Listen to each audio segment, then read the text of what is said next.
15.00. Baik, kita mulai ya. Kita sambil menunggu teman-teman yang lain.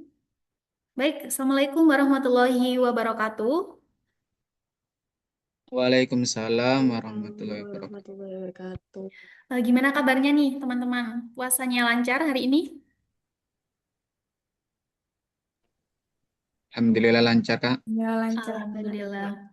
Oke, semoga dalam keadaan sehat juga ya teman-teman. Jadi sebelumnya kenalin, aku Gevira Putri Zalsabila, biasa dipanggil Kak Zalsa. Kemudian di sini aku sebagai fasilitator yang bakal nemenin kalian selama kelas berlangsung. Jadi nanti untuk penyampaian materi dan tanya jawab tetap sama tutor ya. Aku di sini sebagai membantu mengarahkan jalannya kelas saja dan juga mengingatkan waktu, dan juga bantu kalau ada kendala dan juga pastinya biar suasana kita tetap nyaman dan juga enak ya buat belajar bareng. Jadi di sini biar kebayang nih, alur alur kelas kita pada pertemuan pertama ini. Yang pertama kita berdoa dulu, yang penting. Kemudian yang kedua kita masuk ke sesi penyampaian materi selama kurang lebih 90 menit bersama tutor. Jadi manfaatin banget ya waktu itu sebaik mungkin dan juga fokus. Dan tak lupa juga dicatat ya teman-teman hal-hal yang penting yang disampaikan oleh tutor.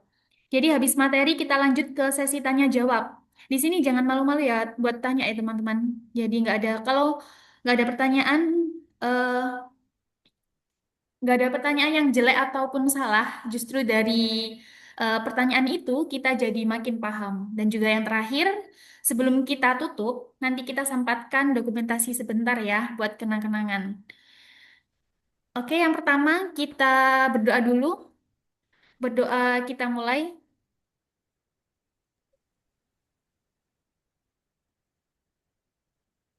Baik, berdoa dapat dicukupkan. Baik, yang pertama, kita langsung saja ya teman-teman dalam penyampaian materi kita oleh kakak tutor kita. Halo Kak Devina. Halo Kak. Halo. Silakan Kak Devina bisa langsung menyampaikan materi atau bisa menyapa dulu teman-teman, bisa perkenalan ataupun menanyakan suatu hal. Silakan Kak. Halo teman-teman semuanya, selamat sore. Sore Kak. Halo, Sore. Kak. Selamat sore.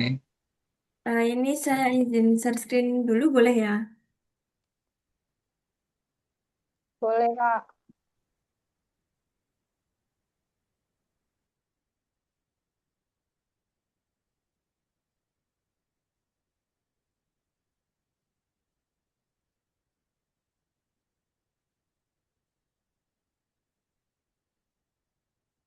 Apakah sudah terlihat teman-teman?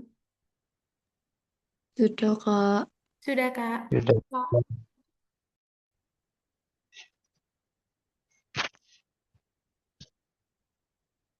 Oke. Sebelumnya, Assalamualaikum warahmatullahi wabarakatuh. Waalaikumsalam warahmatullahi wabarakatuh. Wabarakatuh. Selamat sore teman-teman semuanya. Alhamdulillah walaupun sekarang sudah jam 3 sore nih ya, jam-jam yang krisis menuju buka puasa nih. Kalian masih semangat hadir di kelas ini, tuh keren banget teman-teman. Semoga puasanya tetap lancar sampai maghrib nanti. Kalau sudah mulai haus, mulai lemas, tenang ya teman-teman, itu bukan tanda kalian buat menyerah, tapi itu tanda lagi diuji level kesabarannya. Nah, sebelum kita mulai di kelas ini, coba saya mau tahu di kolom chat, ketik satu kalau kalian masih powerful, masih energinya masih full nih, dan ketik dua un- kalau pikirannya kalian ini udah mulai war takjil apa nih ya, atau mungkin udah ke menu buka puasa apa nih.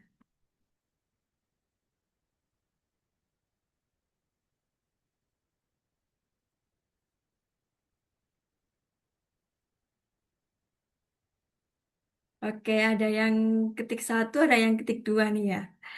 Baik teman-teman, kayaknya di kelas B ini kelasnya para pejuang tangguh semua nih ya. Banyak yang ngetik satu dan ngetik dua nih kayaknya udah mulai pikirannya udah mulai ke war takjil apa nih nanti.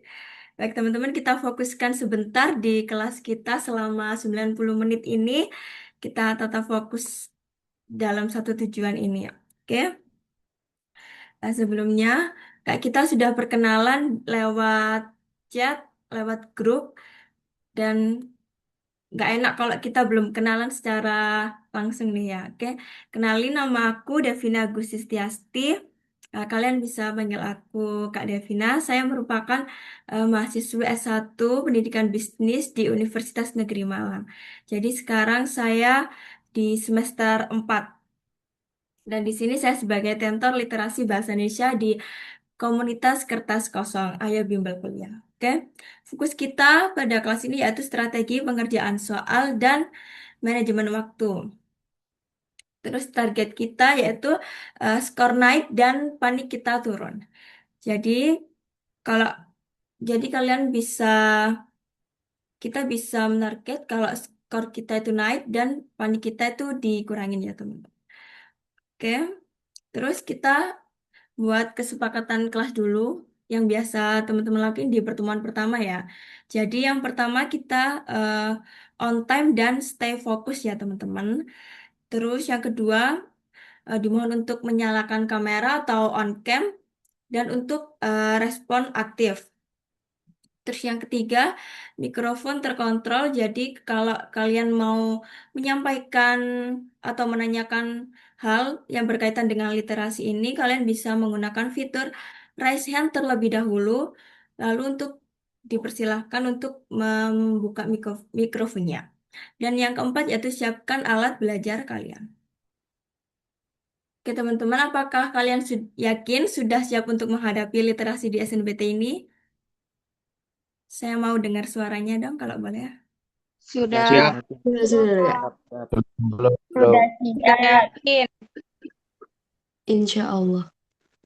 Oke, kita harus yakin ya teman-teman. Nah, oke, saya mau tanya nih, saat membaca teks panjang, kalian tuh biasanya tim yang mana nih? Tim A, tim B, tim C, atau tim D nih? Kalau kalian kan Tim D. literasi itu C, C. D. Kak. Oke, kalau C sama Lihat D. soal ya. C, C, C, C. Iya. baik teman-teman, dengan literasi itu kan identik dengan bacaan yang panjang ya teman-teman. Kalian pasti udah kayak apa itu males baca kalau teksnya tuh panjang ya teman-teman. Oke, kita Ya. next lagi. Nah, ketika semua pilihan jawaban terlihat benar, kalian biasanya gimana nih? Kalau bingung dengan pilihan gandanya atau mudah terkecoh nih?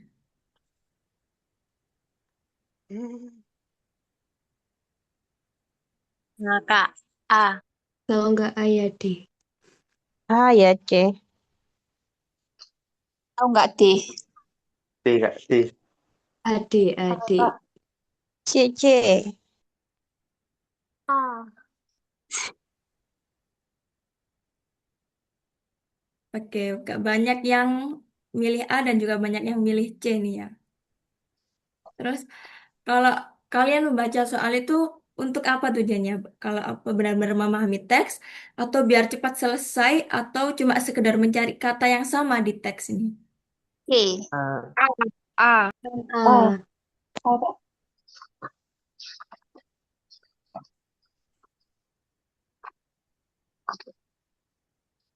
Oke, sama C, Kak.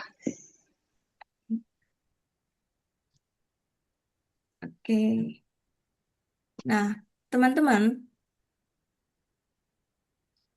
kemampuan yang diukur dalam literasi itu yang pertama yaitu ada memahami isi teks ya, teman-teman.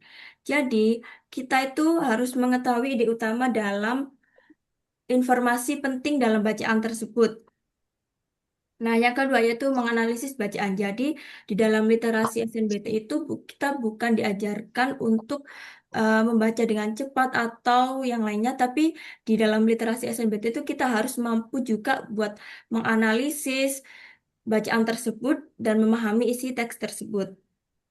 Nah, yang kedua itu menganalisis bacaan. Jadi, melihat hubungan sebab, akibat, dan tujuan dari penulis itu apa. Yang ketiga yaitu menarik kesimpulan. Jadi di dalam literasi SNBT itu kita juga harus bisa menyimpulkan isi teks dengan cepat dan tepat. Mengingat kalau SNBT ini waktunya sangat terbatas ya teman-teman, dan juga di literasi ini bacaannya cukup panjang-panjang. Oke, yang keempat ada memilih jawaban yang paling sesuai. Jadi kita di literasi ini kalau di SNBT itu eh, jawaban itu bukan yang paling baik atau yang paling benar, tapi di literasi SNBT ini jawaban yang benar adalah jawaban yang sesuai dengan isi teks tersebut. Terus, kenapa literasi SNBT itu terasa sulit? Kenapa nih teman-teman kalau kita tuh kadang ngerasa literasi SNBT itu ngerasa sulit gitu. Efek panik. Karena Oke, yang teksnya lain? itu banyak. Oke, bacaannya banyak. Dari Sarlis Zahra nih, bacaannya banyak. Terus yang lain?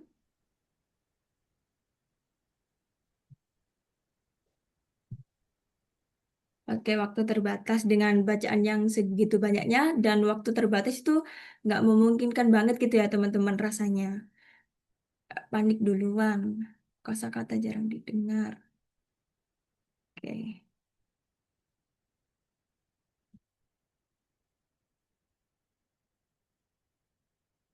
Oke, banyak ya teman-teman.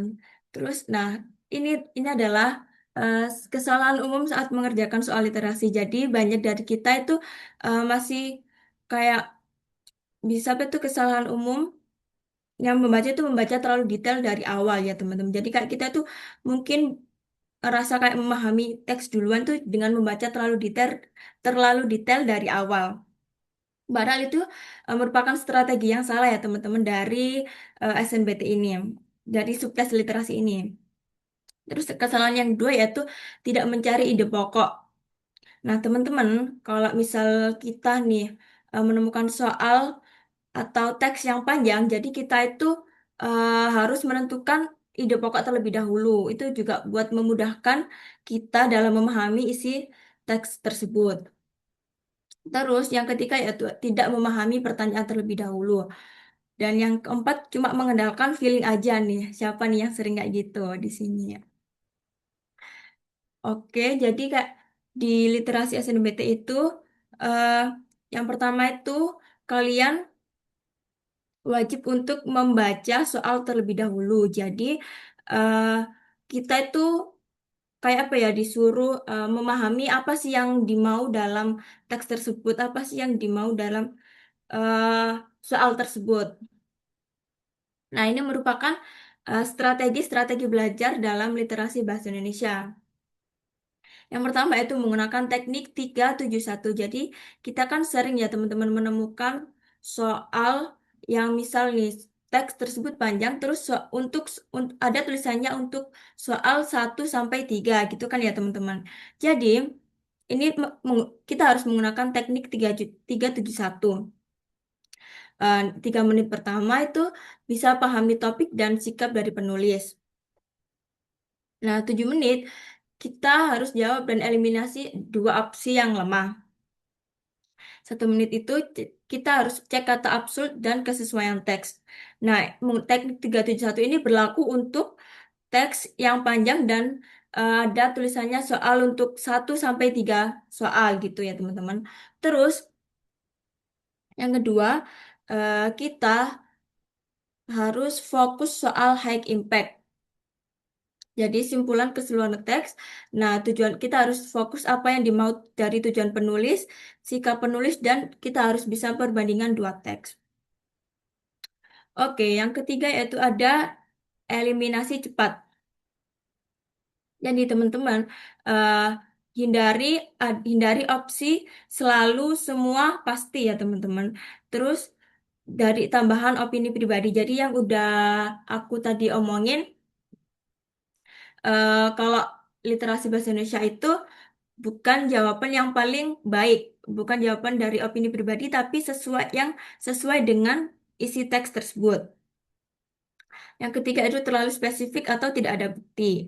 Jadi kayak kalau nggak ada bukti di dalam, kalau jawaban di pilihan ganda itu tidak ada buktinya eh, di dalam teks tersebut, jadi itu otomatis salah dan itu hindari ya teman-teman. Terus sebisa mungkin itu kalau dalam manajemen waktu satu soal itu 6, 60 detik ya teman-teman, dan maksimal itu 90 detik. Mengingat kita SNBT itu waktunya sangat terbatas.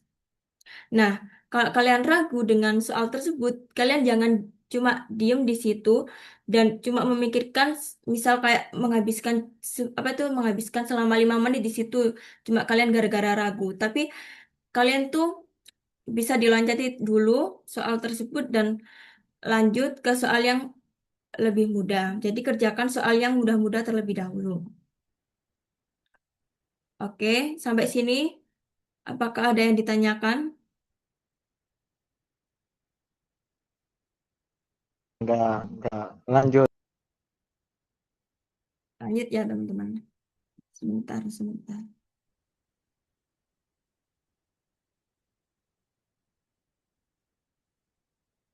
Oke, saya mau menjelaskan dulu terkait pertemuan kita sampai pertemuan 5 nanti ya teman-teman. Jadi, pertemuan pertama,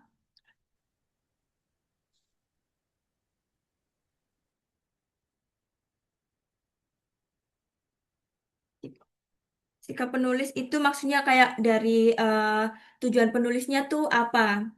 Apa itu kayak tujuan penulis menulis teks tersebut itu apa?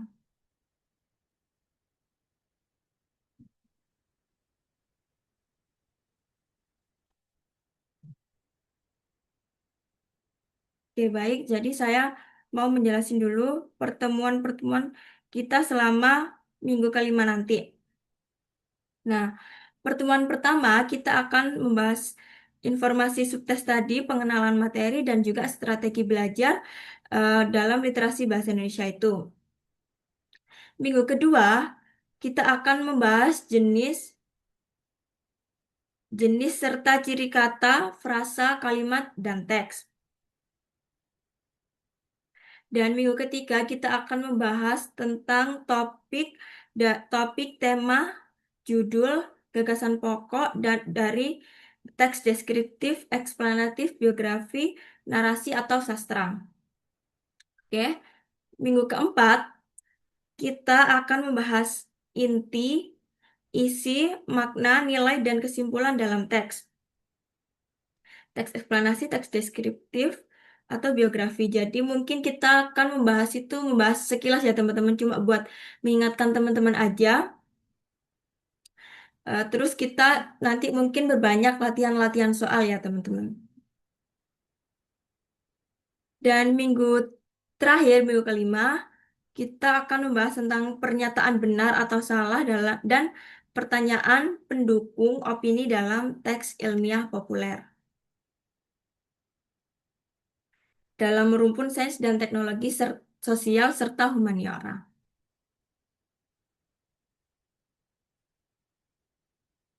Terus kembali ke slide.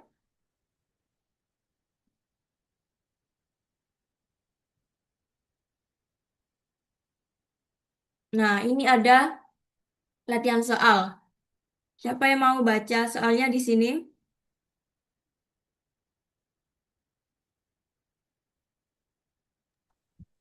Saya Boleh, silahkan. Dengan perkenalan dulu, Kak. Dengan siapa namanya, dari sekolah mana? perkenalkan nama saya Febi Dwi Lestari dari Sekolah MA Matoril Anwar di Simau Lamongan. Oke, silahkan dibaca soalnya. Budi melihat bahwa salah satu syarat dalam tugas esai tentang tindak korupsi adalah berciri esai persuasif. Untuk memenuhi syarat tersebut, Budi menyisipkan infografik berikut ke dalam esainya. Siapa sasaran pembaca dalam esai Budi? Oke, boleh. Jawabannya apa nih, Kak, kalau kalau menurut Kakak? eh Esai tentang tindak korupsi dan berciri esai persuasif. Oke, jawabannya A, B, Eh, C, atau C, atau D. penduduk tindak tindak korupsi. Siapa sasaran pembaca dalam esai Budi ini? Yang A, penduduk desa. Yang B, perangkat desa. C, aktivitas anti korupsi. D, aparat penegak hukum. E, peneliti pemerintah. Penduduk desa. Penduduk desa. Alasannya kenapa nih Kak kok penduduk desa jawabannya? Eh, kurang tahu ya Kak ya. Soalnya ini saya juga masih bingung. Karena saya lihat esai persuasif. Kayak mengajak gitu Kak. Persuasif kan mengajak. Iya, jadi kita lihat jawabannya. Jadi benar banget ya jawabannya itu yang A ya teman-teman. Karena itu kan benar tadi persuasif itu waktu apa itu bersifat mengajak ya. Jadi yang jadi penduduk desa itu diajak untuk bangun desa bersama-sama. Terus next, soal selanjutnya siapa yang mau baca di sini?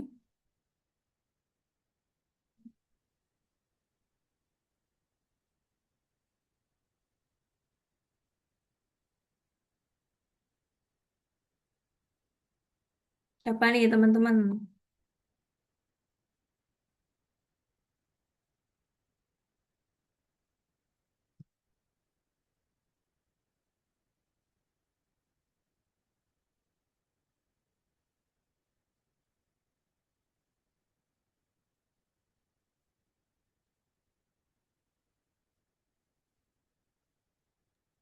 Saya Kak, Oke, boleh. Dengan siapa namanya? Asalnya dari mana nih?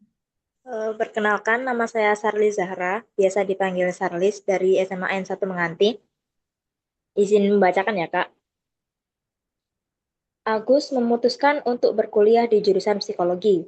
Keputusannya itu dibuat saat ia menyadari kalau ia senang mempelajari perihal kepribadian dan lega karena dapat menghindari matematika, momoknya selama ini. Berikut ini adalah beberapa contoh mata kuliah program studi psikologi yang wajib dijalani oleh mahasiswa jurusan psikologi.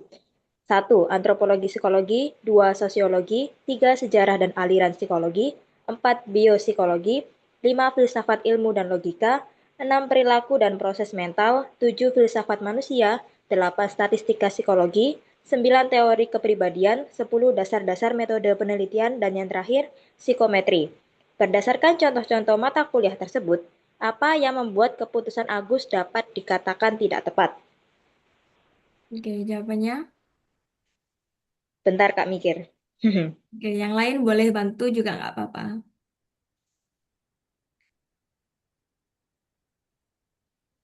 C, dari Lutfia C mereka ambil C.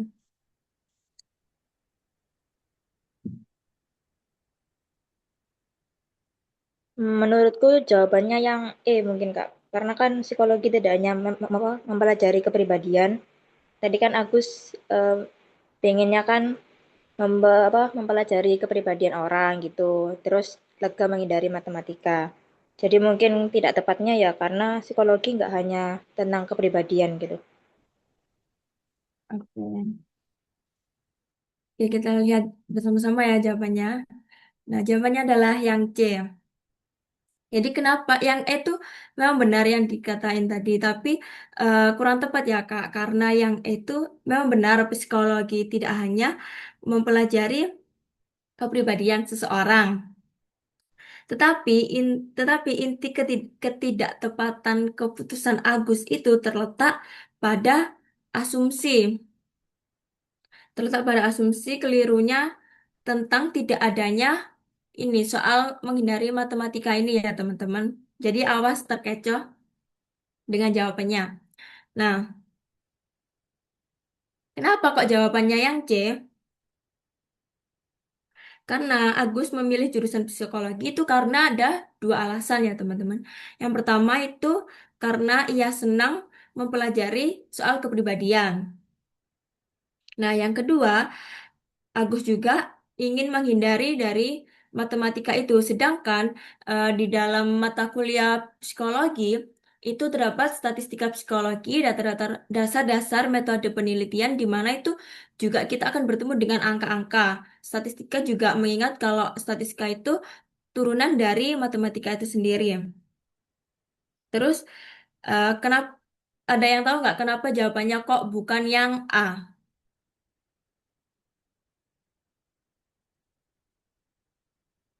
Kenapa teman-teman ada yang tahu?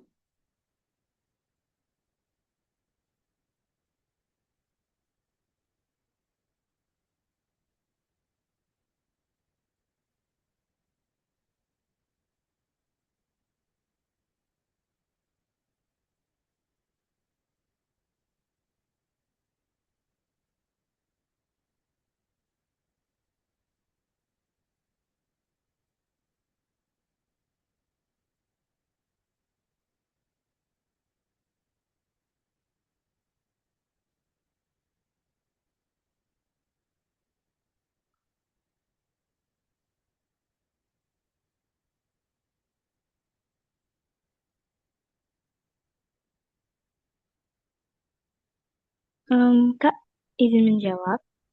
Iya, boleh silahkan. Jawaban yang A salah karena yang didasarkan pada asumsinya Agus tentang ia menghindari matematika.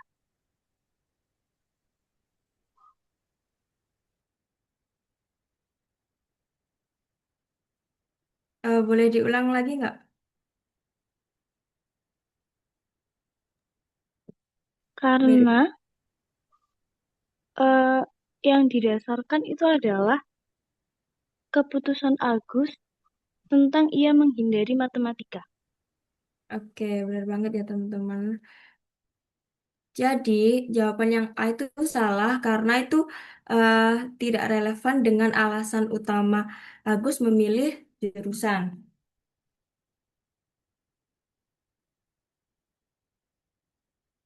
Nah, sekarang kenapa jawaban yang B itu kok salah?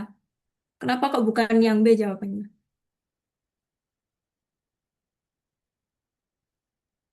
Gak ada yang bisa ngasih jawaban?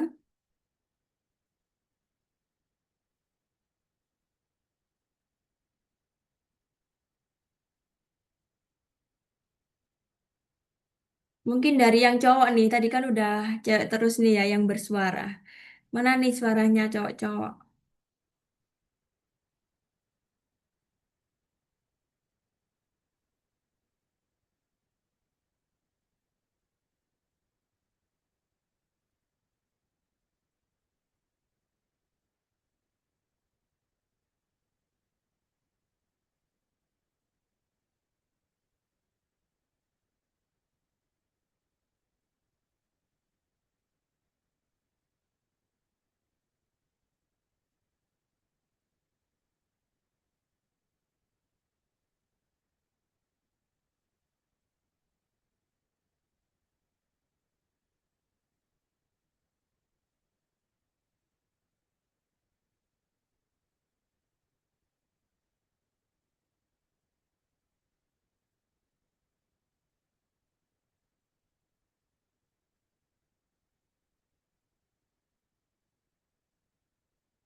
Kak, izin menjawab.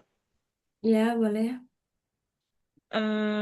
Mungkin karena kan di soal nggak ada dibahas kalau itu ilmu baru buat Agus gitu. Jadi Iya, nggak ada informasinya. oke. Jadi Kak nggak sesuai dengan teks gitu ya Kak? Iya benar. Iya, benar banget. Jadi kayak kita kan harus, kalau soal literasi itu kita harus sesuai dengan apa yang ada di teks. Nah, kalau yang D nih, kenapa kok bukan yang D?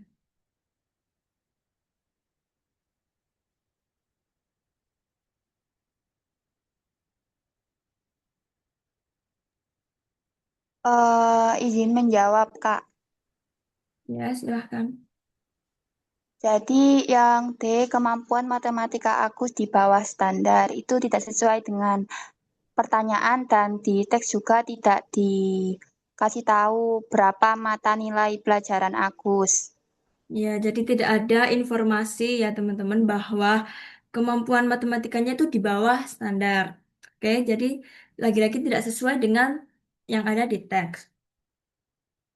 Nah, izin menambahkan yang opsi B tadi, kenapa kok salah? Karena hampir semua jurusan itu pasti memiliki bidang yang baru. Jadi itu bukan inti dari permasalahan yang ada di soal. Oke, teman-teman. Dan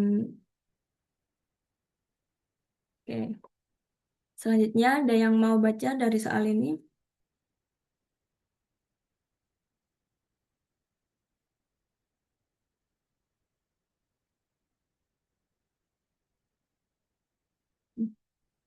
Oke, sebelum lanjut ke soal ini, apa ada yang ditanyakan di sini, di soal yang nomor 2 ini? Kalau yang E itu kenapa salah, Kak? Yang E, Iya, kenapa yang opsi E itu salah? karena di sini kan yang eh, emang benar kalau psikologi itu tidak hanya itu mempelajari kepribadian ya teman-teman, tapi di sini tuh yang dipermasalahan itu ketidaktepatan dari keputusan Agus. Di sini kan Agus memutuskan untuk berkuliah di jurusan psikologi karena dari menghindari matematika dan juga Agus senang mempelajari kepribadian. Nah, di sini tuh salahnya tuh terletak pada asumsi dari Agusnya. Bisa dipahami? Jadi Oke, Kak. asumsi Agus ini salah karena psikologi itu juga ada statistika di mana statistika itu juga eh, kita ketemu dengan angka-angka lagi. Jadi yang paling tepat di sini tuh yang C karena yang memiliki asumsi yang keliru. Jadi yang dibahas itu asumsinya Agus yang keliru. Apakah ada pertanyaan lagi?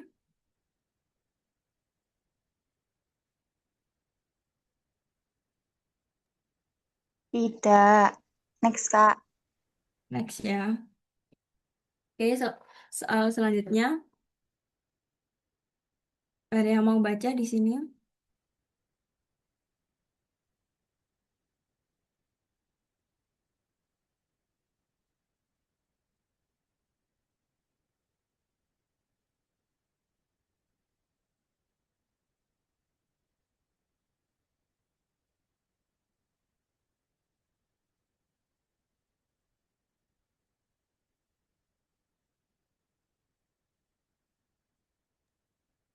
Aku, Kak, Oke, silahkan. kemajuan teknologi digital telah mengubah cara manusia berinteraksi.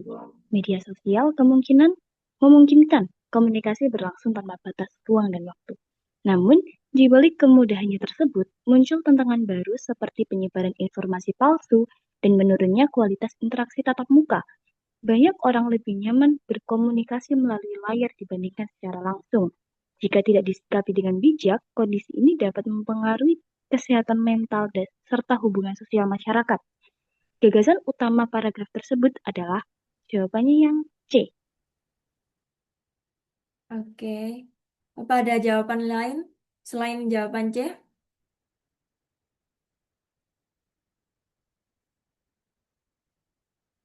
Atau udah setuju semua nih kalau jawabannya C?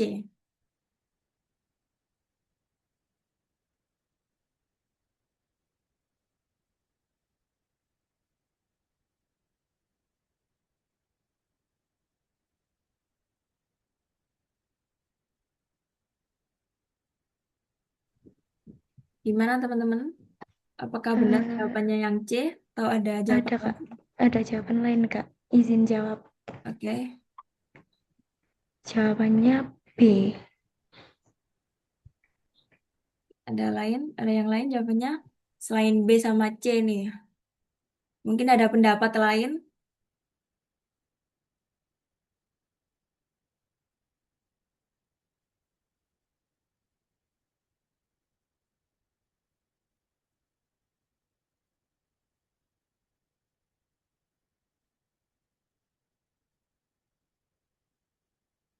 Oke, saya mau yang kalian setuju dengan jawaban B, kasih reaction emot api.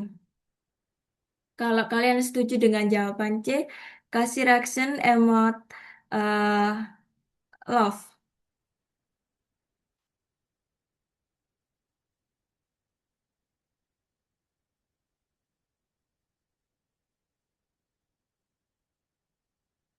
Oke, banyak yang setuju dengan C nih ya.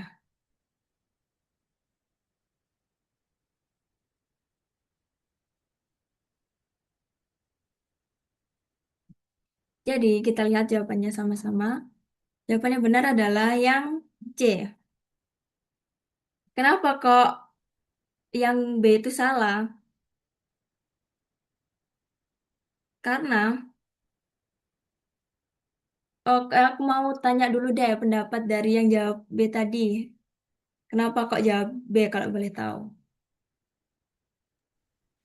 Oke, alasannya itu kalau menurut saya ya Kak ya, ini tuh tantangan penggunaan media sosial di era digital. Kenapa kok itu? Karena menurut saya perubahan pola interaksi manusia itu termasuk salah satu dari tantangan penggunaan media sosial di era digital ini, gitu Kak.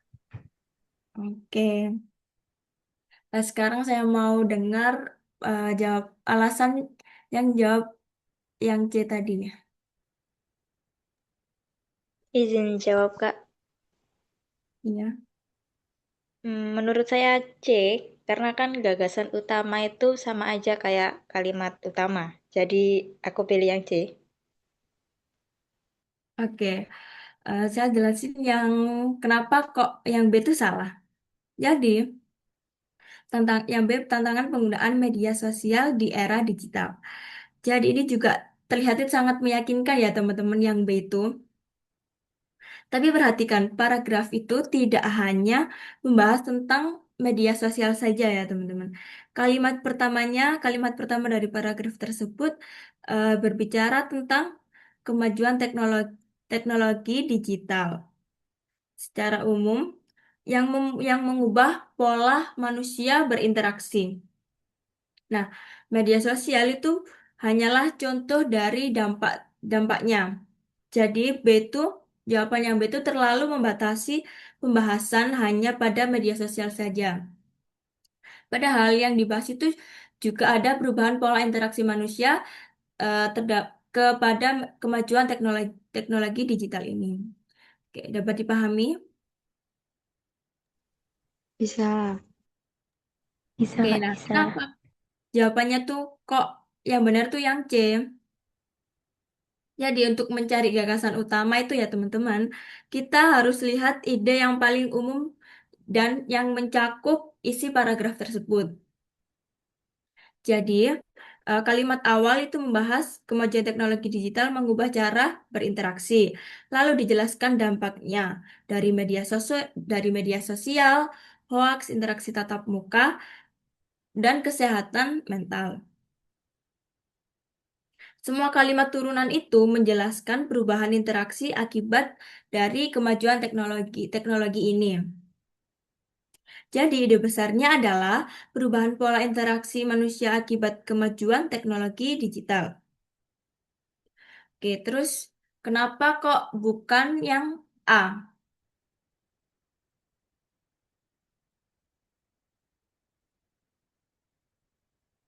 Ada yang tahu? Bukan dampaknya, Kak.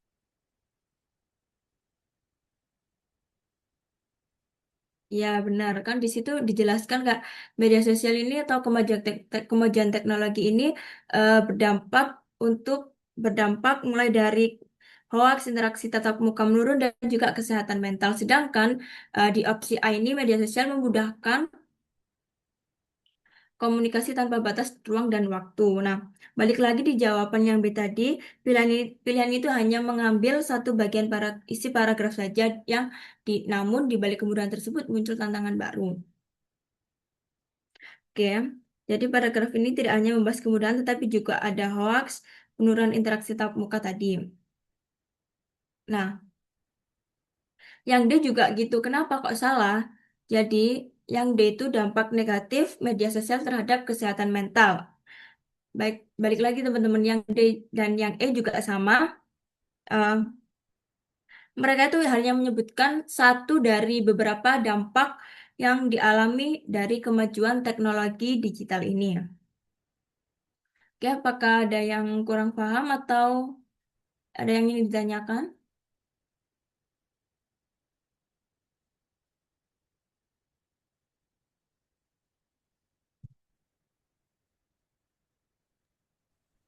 Paham, Kak.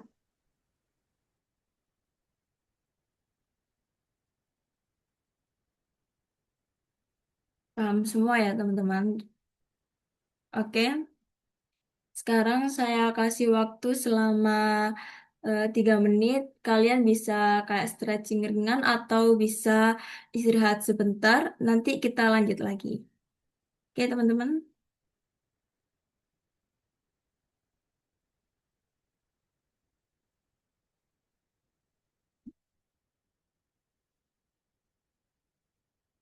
Nanti kita kembali lagi di pukul 15.445 deh. Nanti kita kembali lagi.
Oke, halo teman-teman. Gimana nih setelah istirahat sebentar? Apakah sudah kembali fokus? Sudah semangat lagi? Sudah, Kak. Oke, boleh dong kasih reaction, eh reaction jempol nih. Mana reaction jempolnya?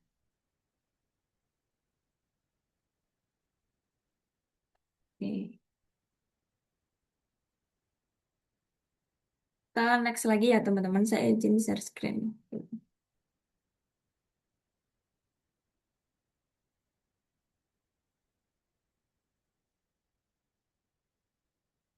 Tadi kita udah sampai sini ya teman-teman.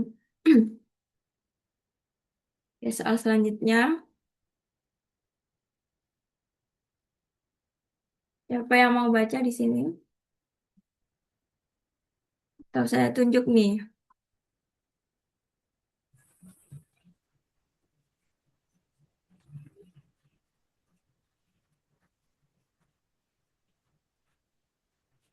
Oke, saya mau yang baca. hmm,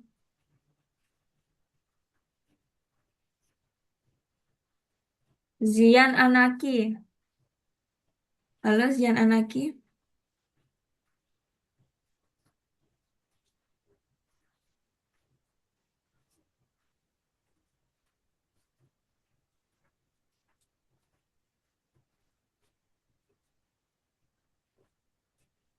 Kemana ini Zian ini? Halo Kak, Halo. Dari sekolah mana izin Zian? perkenalkan nama saya Janan Aki Rafnani dari Sekolah SMA Negeri 1 Dukun. Oke, silahkan dibaca. Apakah terlihat jelas ini? Jelas-jelas Kak. Oke. Maaf Gagasan Kak, utama, Kak maaf ini Kak apa memotong. Ya. Eh Kak tapi badan Kakak tuh nutupin. Oh, oke, oke, sebentar, sebentar. Maaf ya Kak, Ya, makasih ya, Baby. tidak apa-apa. Lebih kanan, sorry.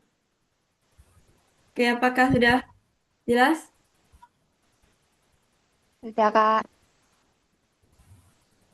Oke, silahkan, Zian. gagasan utama, perhatikan paragraf berikut. Perkembangan kecerdasan buatan AI telah mengubah berbagai sektor kehidupan, mulai dari pendidikan, kesehatan, hingga industri kreatif. Di bidang pendidikan, AI membantu personalisasi pembelajaran. Di sektor kesehatan, AI mempercepat proses diagnosis penyakit. Namun di sisi lain muncul kekhawatiran terkait pengurangan lapangan kerja akibat otomatisasi. Gagasan utama paragraf tersebut adalah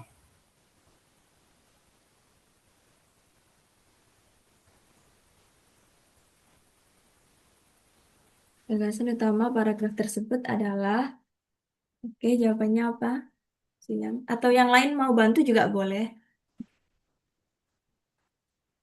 Jawabannya C, Kak. Oke, kenapa yang C ini? M. Faizal, kalau nggak salah yang jawab.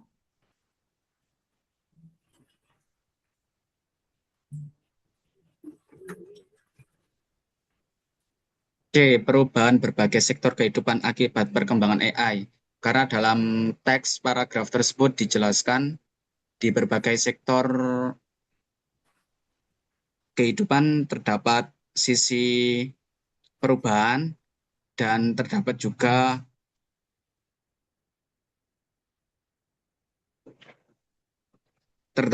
sisi kekhawatiran. Tetapi dalam teks lebih ke perubahan sektor kehidupan dalam akibat perkembangan AI. Oke, bagus banget nih jawabannya dari M. Faizal. Yang lain apa ada alasan lagi atau setuju nih sama temennya tadi?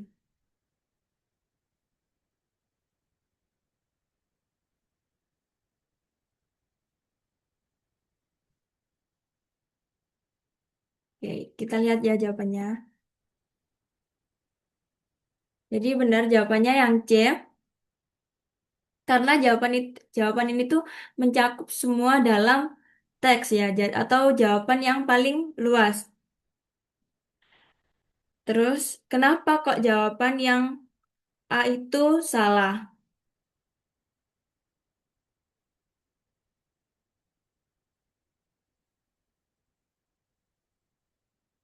Kenapa kok yang A, jawaban yang A, yang B, D sama E itu salah?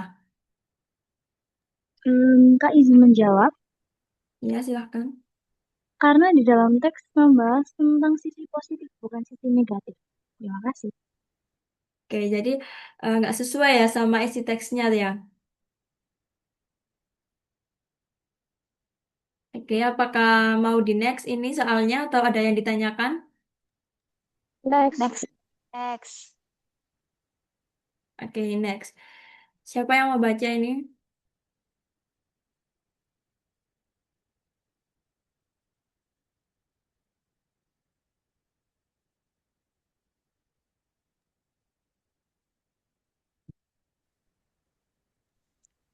Saya Kak. Saya Kak,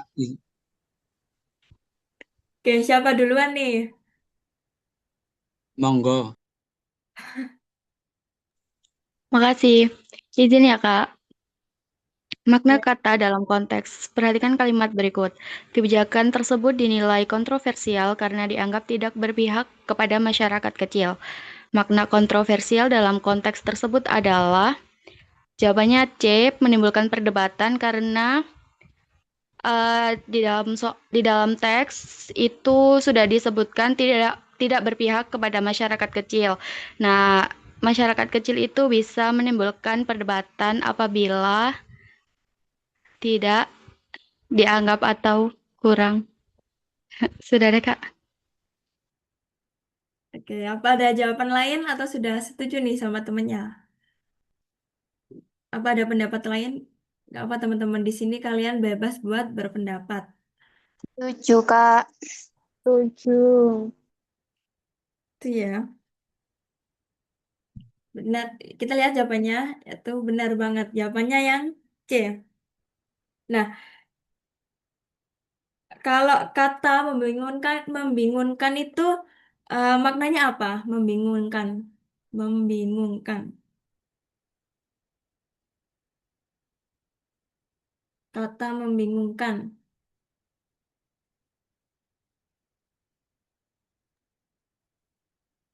Tidak ada kepastian. Oke, tidak ada kepastian yang pertama. Oke, selain itu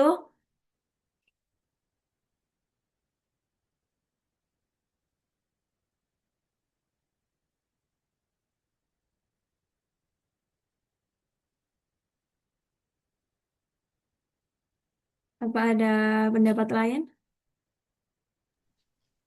Kalau membingungkan itu kurang spesifik, Kak. Jadi enggak. Oke, jadi kayak abu-abu gitu ya kalau dengar kata membingungkan gitu ya. Jadi makna kata membingungkan itu bisa kayak sulit dipahami. Nah, sedangkan dalam teks tersebut kontroversial ini bukan soal sulit dimengerti, tetapi soal ada pro dan kontranya. Jadi jawaban yang A itu udah jelas salah. Kalau menguntungkan,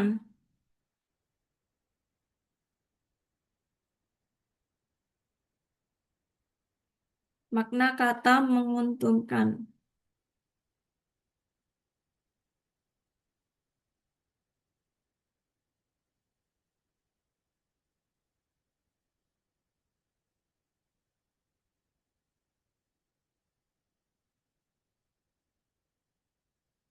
Ada yang mau berpendapat?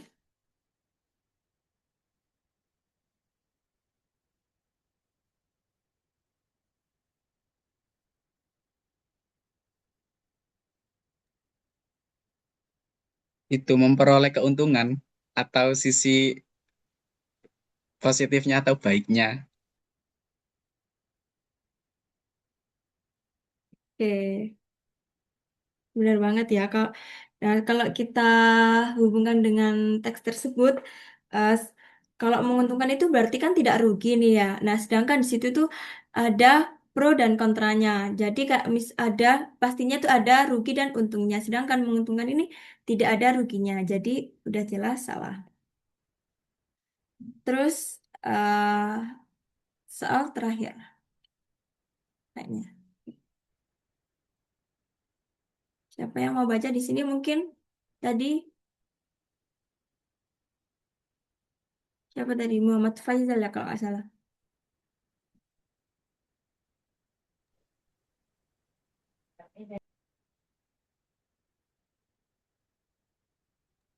Baik, Kak. Simpulan teks. Perhatikan teks berikut. Membaca buku secara rutin dapat meningkatkan kemampuan berpikir kritis. Selain memperluas wawasan, membaca juga membantu seseorang memahami berbagai sudut pandang. Oleh karena itu, kebiasaan membaca perlu ditanamkan sejak dini agar kemampuan literasi masyarakat meningkat. Simpulan yang tepat dari teks tersebut adalah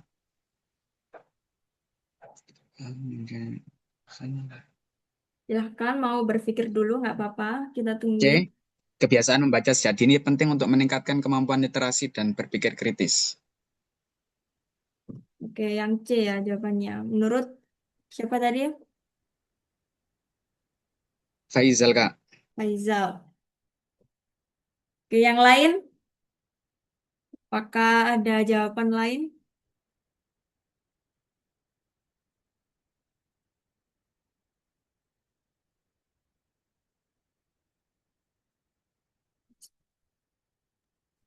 Tidak ada. Saya setuju nih ya sama jawaban yang diberikan oleh Faizal tadi. Jadi kita lihat jawabannya. Benar. Jawabannya yang C. Kebiasaan membaca sejak dini penting untuk meningkatkan kemampuan literasi dan berpikir kritis. Oke, ada yang ditanyakan dari soal-soal ini atau soal sebelumnya? Sudah jelas, Kak.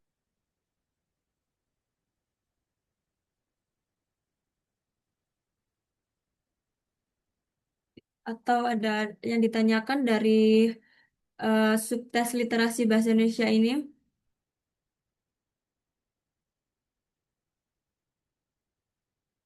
Apa ada yang masih dibingungkan?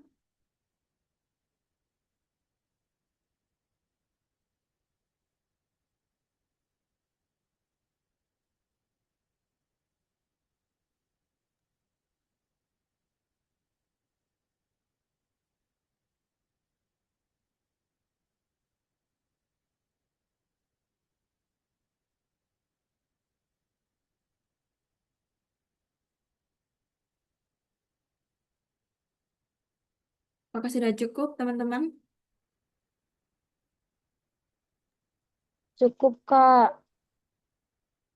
Oke, jadi mungkin untuk pertemuan pertama kita mungkin masih membahas kayak dasar-dasar dari literasi bahasa Indonesia itu apa. Kayak kita mau ngenalin literasi bahasa Indonesia itu apa dulu. Jadi nanti untuk pertemuan dua kita baru masuk ke materi dan mungkin kita banyak latihan soal atau diskusi bersama seperti ini. Jadi sebelum kelas ini saya tutup, kita mau yang disampaikan oleh Kak Zalsa tadi ada sesi dokumentasi. Jadi teman-teman semua bisa untuk on cam, untuk menyalakan kameranya. Kak, mohon maaf, Bisa kalau menyalakan. off on cam. Oke, Bisa on cam semua teman-teman untuk sesi dokumentasi.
Boleh dihitung Kak Zaza kalau udah aman.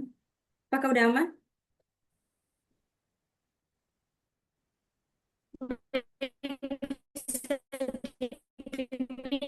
Ya, Kak Devina.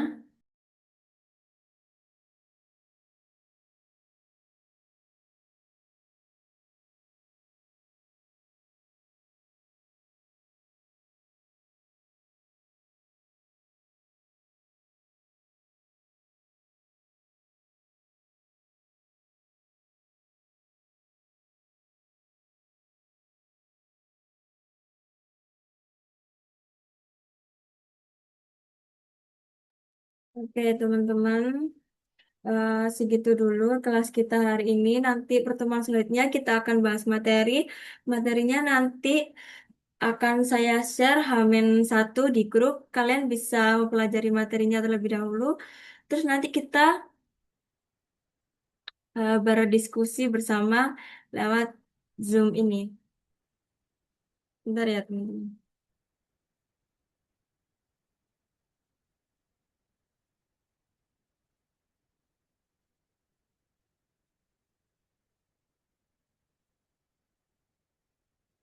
Kayaknya dari Kak Zalza ini ada masalah jaringan, bisa ditunggu ya, teman-teman.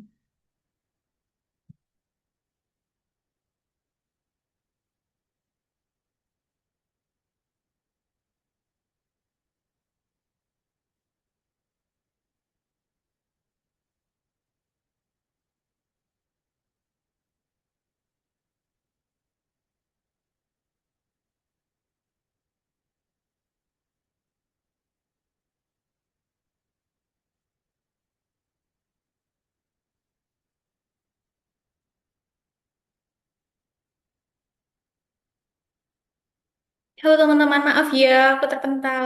Internetku lagi down tadi. Oke, maaf. Bisa on cam semua ya, sudah? Oke. Oke, Kak, pimpin ya. Oke. 1, 2, 3.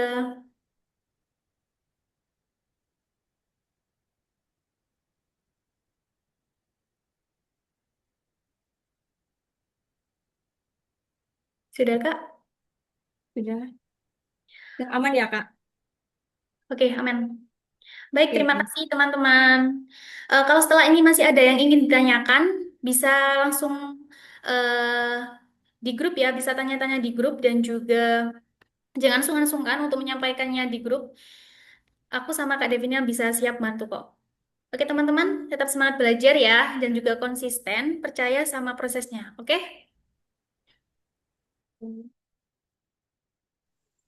Oke, Kak. Oke. Oke, Kak. baik Siap, Kak. Terima kasih, Kak. ya. Pertemuan pada sore Terima hari ini. kasih, Kak. Semoga Kasih, puasanya Kak. lancar. Saya akhiri. Assalamualaikum warahmatullahi. Amin. Amin. Waalaikumsalam Waalaikumsalam warahmatullahi Waalaikumsalam warahmatullahi warahmatullahi wabarakatuh. Wabarakatuh. wabarakatuh. Terima Terima kasih kasih banyak, Kak. teman-teman. Terima kasih, Kak. Terima kasih, Kak. Yuk. Terima kasih. Kasih, Bang.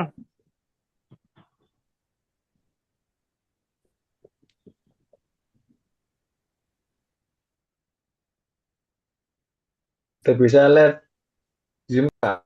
Bisa, Boleh teman-teman. keluar apa enggak, Kak? Iya, boleh bisa. Silakan Silahkan kalau untuk Monggo, Kak. aja. melanjutkan aktivitasnya ya. Terima kasih. Ya.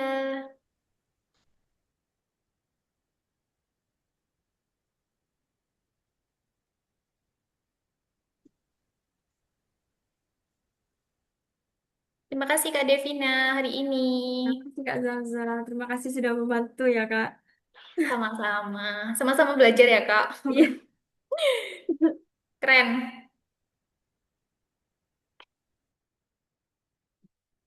Ini aku izin live ya, Kak. Iya, Kak, silakan.